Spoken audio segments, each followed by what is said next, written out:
Joseph W., on the topic of campaign funds and raising, give us a little insight. One, it's hard to ask people. I'll tell you a funny story, Terry. I've known Jim Brody, who was an assemblyman, a state senator, probably the most prominent state senator we've ever had, chairman of the California Republican Party, one of two people that have been adopted in the Dutton family. So Ted Dutton and Joe Dutton are the Dutton family. They just lost their son Bob Dutton, our assessor. And there's two people that they adopted, me and Jim Brody. After I got appointed in 2011, in early part of 2012, I called Jim. I said, "Hey, I want to come on down and talk about lunch and a campaign." I had always been on the giving side, and always been involved with the campaigns, and always used to write the check. And I really needed to sit down. So we went to Mimi's restaurant down in Fontana. We had a great lunch, and we talked about all kinds of stuff. So as we're walking, I will never forget this. We're walking out the door, and I'm kind of walking from like I typically do. So fast pace. And he said, "Joe," he goes, "I want you to ask me for a campaign for a donation." I'm thinking, what do I do? So I walk. He goes, "No, Joe, I want you to stop and turn around and ask me for a donation." So I stop. I turn around. I said, "Senator Brody, Joseph Brady, running for Victory Valley Community College District. I'd like to ask you for a contribution for $1,500." And he said, "Yeah, I'd be glad to do that."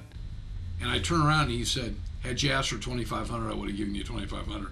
I go, "Wow." So the moral of the story: shoot high, okay? But you have to be careful about who you do that to. So you can't ask somebody that doesn't have those kind of means. But of all the donations that I've seen through my years, and as I said earlier, I've raised 224. I'm waiting for another 5,000. And then I had somebody ask me the other day if I was still doing debt retirement. I said, "Sure. I'm always going to do debt retirement."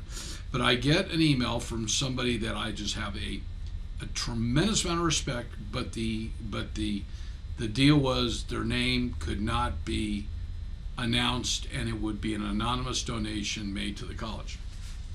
Joe, congratulate. This came in on Saturday, November 12th at 6:06 p.m. So when I see the name in the subject line, I go, "Whoa!" I just respect this person. "Congratulations on being elected again, Handley. Blank, my wife and I would like to give some books inscribed to the students of Victor Valley Community College by the author of those books, as well as a donation of $10,000 on a strictly anonymous basis. If there has to be a name attached, you can attach that of my blank." Great. Feared you could help figure out how to do this with what might be worthwhile need of the school, and maybe direct me in that regard. Most of my classes, so this person went there, were night classes there while I was still in high school. So I can't think of something. Maybe this could be for the teachers of the night school classes that rank highest with students take a vacation, teacher enrichment trip of their choice of choices. With all the government money that gets thrown around, this might be chicken feed and a hassle, but it might be something that can be used for something they otherwise would not be able to do. If it just goes general fund of the college, that is okay as well. Thank you, Joe, and if something comes up needed, don't be afraid to ask. And then he gives me the name of the person to deal with in his office. It will not go to the general fund. It will go to scholarships, and it will be done in one of his parents' names, and nobody will ever figure it out. But this is the kind of person that this person is, just a real giver, and somebody that really cares. And those people. I mean, I'm hoping to get to that point in my probably latter 15 years of my life. I mean, you can't take it with you. Haven't seen a U-Haul fall on a hearse yet. So hopefully. So I'm going to send this person that video. I admire you. I look up to you, and I really do appreciate it. And so will those that get it. So, Joe, to be successful with any campaign takes a lot of work by a lot of people. Terry, it does, and I'd be remiss if I didn't say that my office took it pretty seriously. They really got into it. Samantha, Alan, thanks, Latrice, L.J. Johnson, Pam. I mean, we've got a lot of data in here. I had a great campaign manager in Drew Mercy. We've worked together for 4 campaigns. We know each other well. It was fun. And then you had volunteers out there. So Cheryl Bluey was our accountant, bookkeeper. She just married a buddy of mine, Marty Kiefer. They're just a great, cute couple with just a ton of energy. So they, she took care of the money and all the filings. There's a lot of filings that they've got to take care of. But you got people out in the community. Frank Kelly. I mean, Frank is everywhere. I mean, everybody knows Frank. Drugs free America, and you got Councilwoman Liz Becerra. I appreciate her taking care of some signs.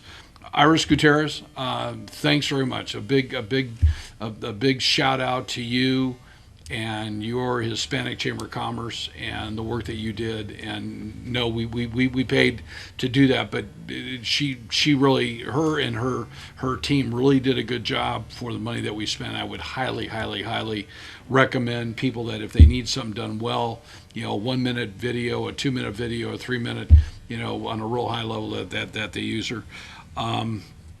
We had Tony Tyler with One Stop Printing. I mean, Tony knows that I'm kind of a hard customer to deal with, but we've been together for 20 years. We spent a lot of money, and I love them to death. And Sherry, thanks for all your support. And then I'm going to send out something to all of our, the people that financially support. I think we brought in close to $60,000, and that's a lot of money. I think I probably outbested anybody up here that ran for anything.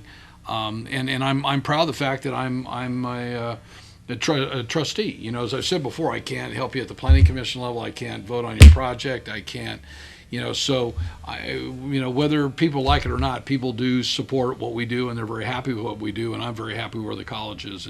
And I will say this little clue. Dr. Walton has a huge announcement. It's not the Aspen Award, but we received a big award. I can't even tell Deb about it. But he will be announcing it on, I think, January 9th, and the world will know about it. And and it's named after somebody very famous, and it's pretty cool. We have got, Terry, the stats that we've got out there are our enrollment numbers are off the chart. I mean, we are for spring, we are up 56% over where we were last year for spring. The numbers are great. Why? Great leadership. Great deans. Dr. Todd Scott's just been elevated a little bit, and you got Dr. McKenzie. You've got some just incredible people out there with just this great attitude, and it rubs off on everybody. Maybe next year we'll go undefeated in football. Women's have a great basketball team. I still want to see them this year. So yeah, that's it. And I just want to say to everybody, have a safe New Year. It's great now getting a chance to work with Robert Kurtz. Working with Terry's been just great, but it's now time to bring Robert into the fold and get a chance to do this, and it's fun. And when the wind is not blowing in February, we'll go out and take a look at a couple of buildings. So, Robert, welcome aboard. Thanks for all the great work that you're doing. Thanks. Joseph W. Brady reports on our area's economy, political issues, Victor Valley College, and Spring Valley Lake updates, and other timely topics are available on this social media platform. We thank you for watching this report and hope you can be with us again next time around.